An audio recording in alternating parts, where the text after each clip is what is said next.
Jaundice যদি কারো হয় বা কোনো মানুষ যদি প্রথমে বুঝতে পারে যে ওনার জন্ডিস হয়েছে, তখন হয়তো প্রথমে বোঝা যাবে যে খেতে পারতেছে না, শরীর দুর্বল লাগে, প্রস্রাব হলুদ, চোখ হলুদ। যখন এরকম প্রাথমিক লক্ষণগুলো একটা মানুষ বা একটা রোগী বুঝতে পারেন, তখন উনি প্রথম দিকে রেস্ট নেবেন। আমি বলবো যে রেস্ট হলো জন্ডিসের মেইন চিকিৎসা।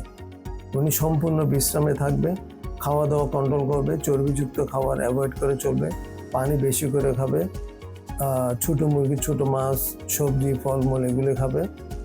আর অবজার্ভ করবে এর থেকে কোনো খারাপ কিছু হচ্ছে কিনা, যেমন জন্ডিসটা দিন দিন বাড়তেছে কিনা।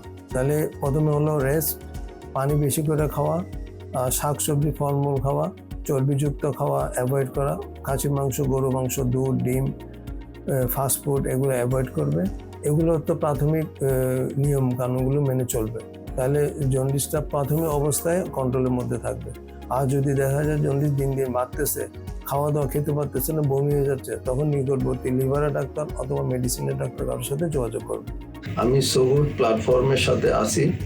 আপনারা আমার অ্যাপয়েন্টমেন্ট পেতে বা আমার পরামর্শ পেতে সগুড প্ল্যাটফর্মের সাথে যোগাযোগ রাখুন। ওরা আপনার সাথে আমার যোগাযোগ করিয়ে দিবে। So good.